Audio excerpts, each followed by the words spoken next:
Alright, so I guess I should start talking, huh?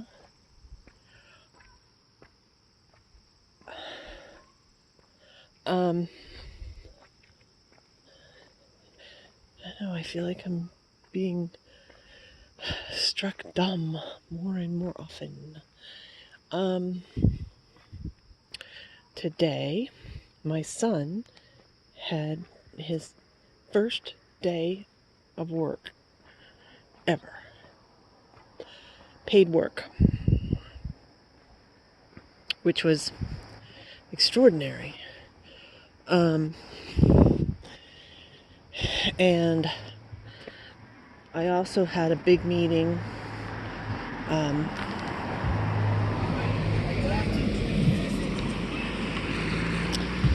to get him adult benefits because he is turning 18 60 days from today. And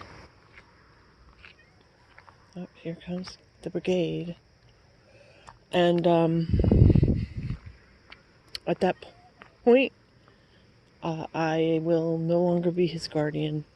So I'm trying to get as much done as possible while I still can, while I still have any control or power over him.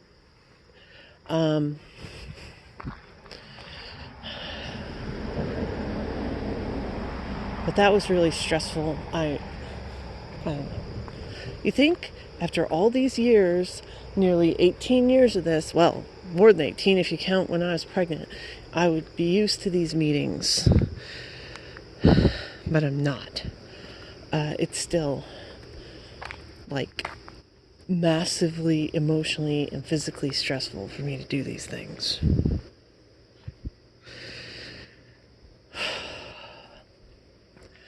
It's still pulling teeth to get me to do these things. It's still something that I have to sort of psych myself up to be able to do.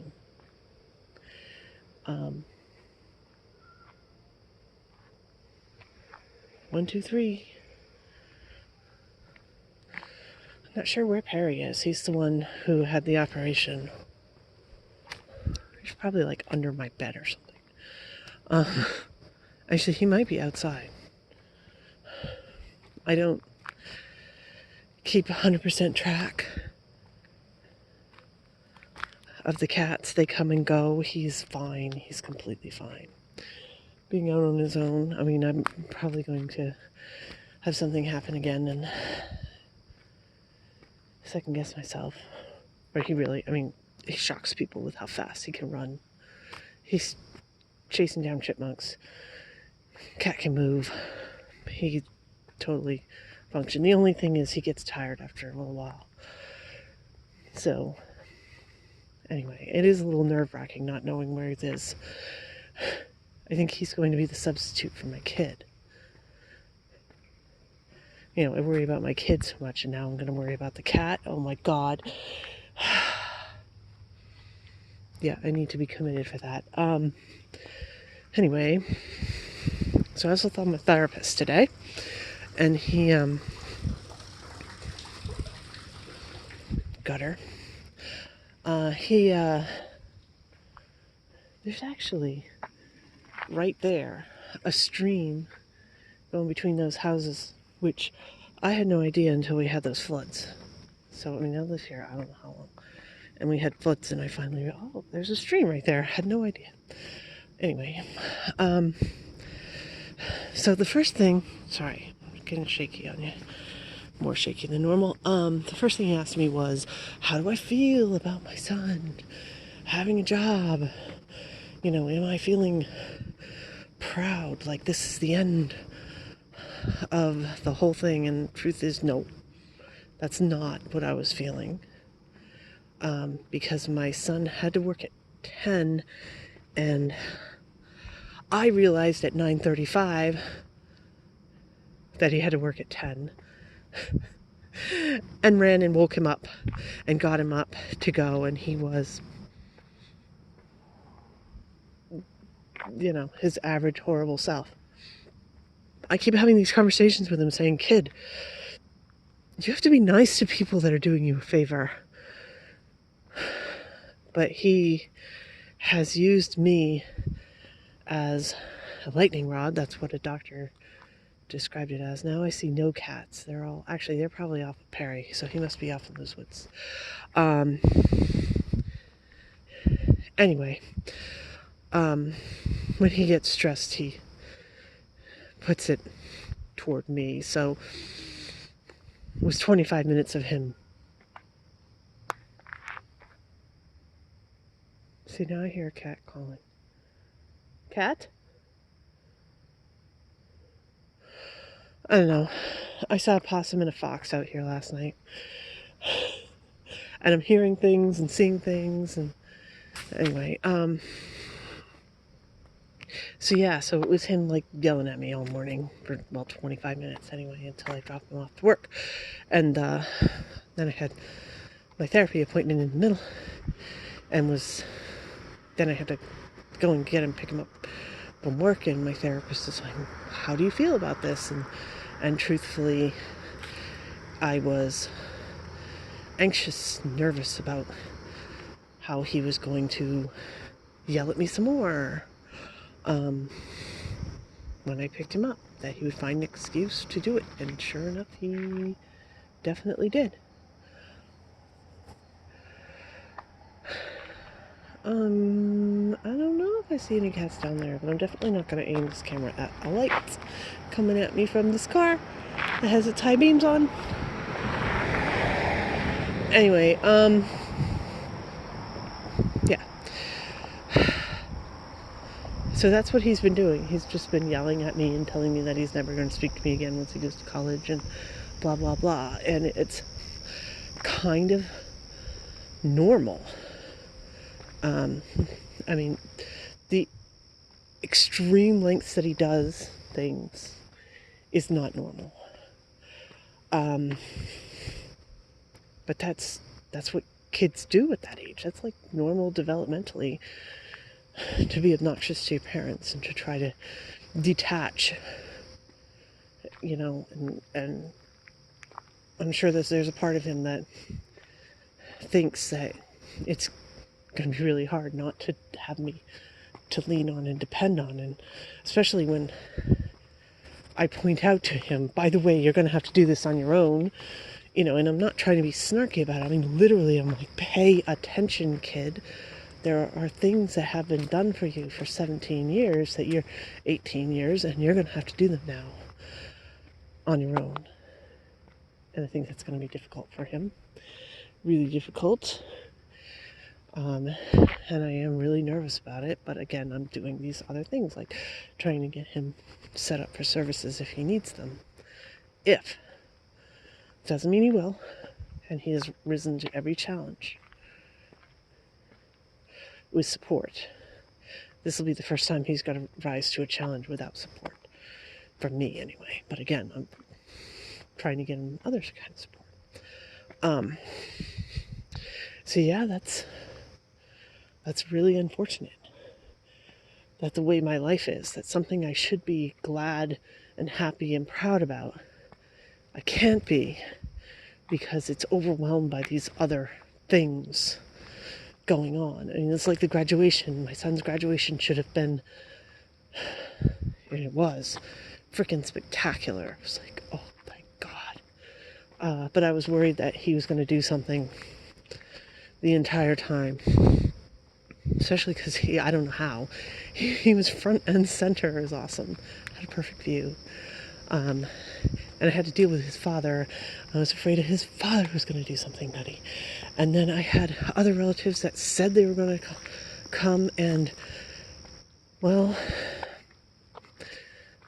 apparently they tried to come to his graduation but couldn't remember his last name. I'm like, that's beautiful. So, because of that, they didn't see us. So, I mean, I was worried about all these things instead of focusing on what was happening.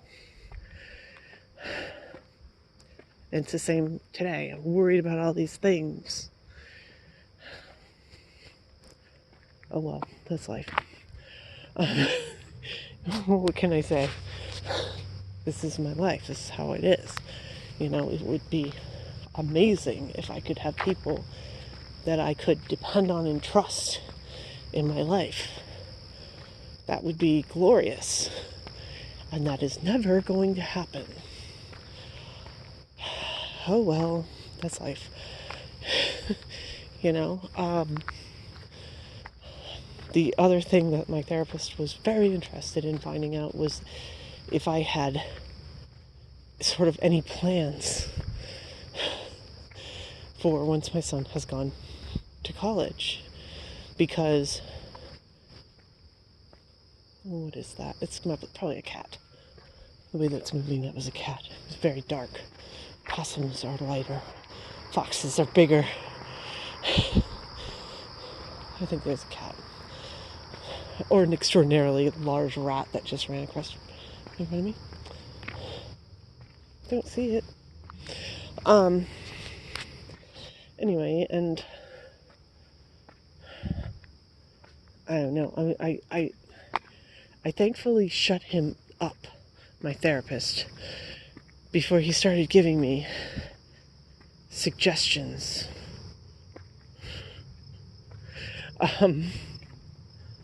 About what I might do with my time. The only thing I came out with was to go to the gym more. Like, yeah, okay, yeah, sure. Maybe. I mean, this time last year I was extremely focused on reaching goals physically. Not because I wanted to reach a goal physically. I liked having things checked off my list. So I had plans and I made sure I met every single one of them. I can't believe it was only a year ago. It feels like 3 years ago. But it was only a year ago. And, yeah, my son, this time last year, had just gotten out of a 9-month residential program. That seems impossible. But, I mean, that's part of the reason why him going to college isn't as bad as it might be. You know, I'm going to have extreme empty nester syndrome. Because basically for the last 6 years, I've taken care of my son and my mother and my father. And once my son goes to college, that's ending.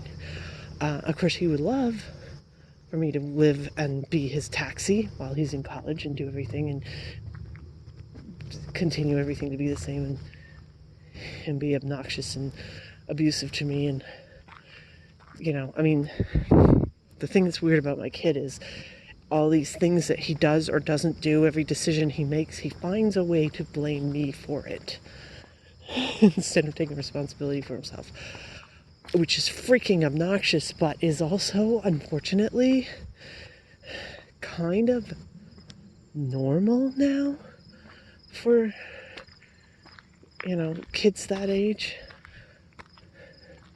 I don't remember doing that myself personally, but I know that he's not the only one.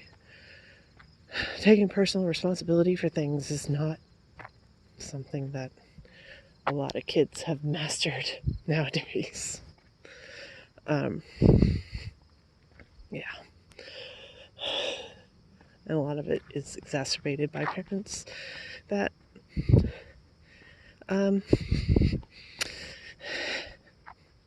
basically bail their kids out. And that's been my job. So doing something, I actually found something to do, but I haven't pulled the trigger on it yet. But I might.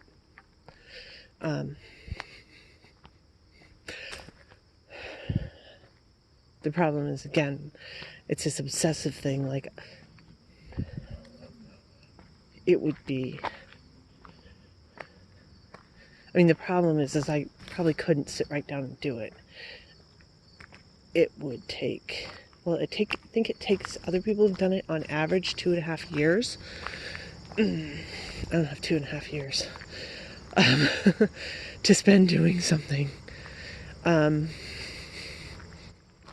Yeah. So, and I don't want the sort of ridicule that I would get. You know, there are sort of like avoidant hobbies. This would be right up there. Something that you do by yourself to distract yourself and kill time. Yeah. Really not interested in hearing anybody's opinion about it. I used to hear my mother's opinion about it all the time. Actually, yeah, this is me being an idiot. I still have. Really, there aren't that many. I think it's 3 boxes of my mother's crap still in the house, which is not bad. My father's crap is in the trunk of my car. For the most part. You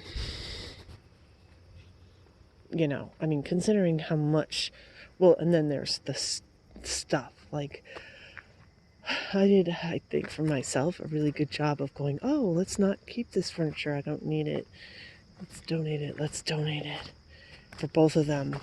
But there's like this part of me that's going, well, I could use that at some point. You know, there's no reason for anybody on earth to have multiple microwaves, but I do currently. Anyway, something to do with my time once my son is gone. But I decided, well, I went and got blueberries. I mean, live in Maine. And I know there's lots of other places that are claiming that they're the blueberry capital, but I mean, you know, wild blueberries in Maine are a real deal thing. And I was like, well, I mean, there's only so many blueberry muffins and blueberry pancakes you can make. My mother used to make this blueberry cake, and I have her cookbooks. So I went looking for her recipe and found it, and that was actually a little hard to do. You know, my mother's crap and her stuff, okay, no big deal, but to actually see her handwriting was a little hard. Because I don't really have that much to mourn for her. And that's one of the big things. Did I hear a cat? No, I heard a person. Anyway, that's super classic with avoidant people, is or estranged people from, you know, people are estranged from their parents in any way, shape, or form, is they die and they're like, okay, well, good riddance on one hand. On the other hand, royally sucks because you're never going to ever be able to repair that relationship, and that sucks. And I've heard that a lot from people. So that was weird.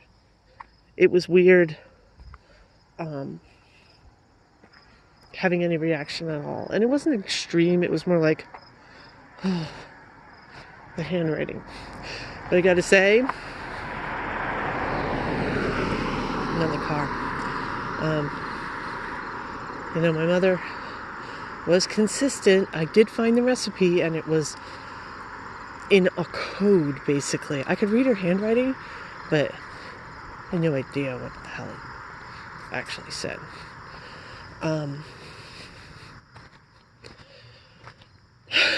So that was stupid. But then I decided to up it a notch, because the thing is, there are people that did know her.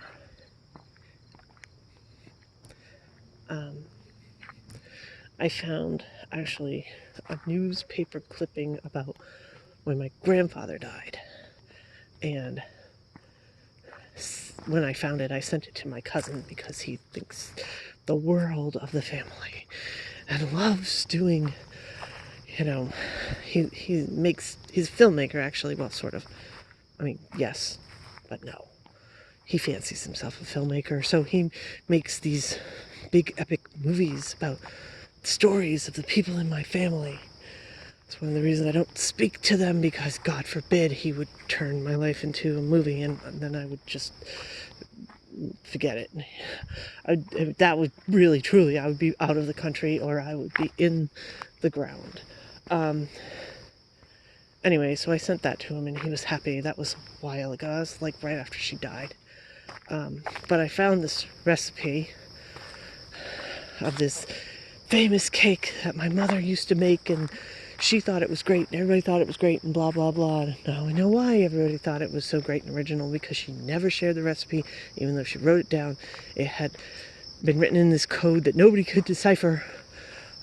So stupid me, knowing how annoying this is, and going, who the heck would be the only person that would really get that? That would be my sister, the wench. I shouldn't call her that. I shouldn't call anybody anything, but my sister, who is not nice to me. And she had sent me an apology a little while ago, so I'm like, okay, well, maybe stupid me is like, maybe she's actually getting normal. I took a picture of the recipe that my mother had handwritten and sent it to her, and didn't get a response. And I'm like, yes, there's a God. No response whatsoever.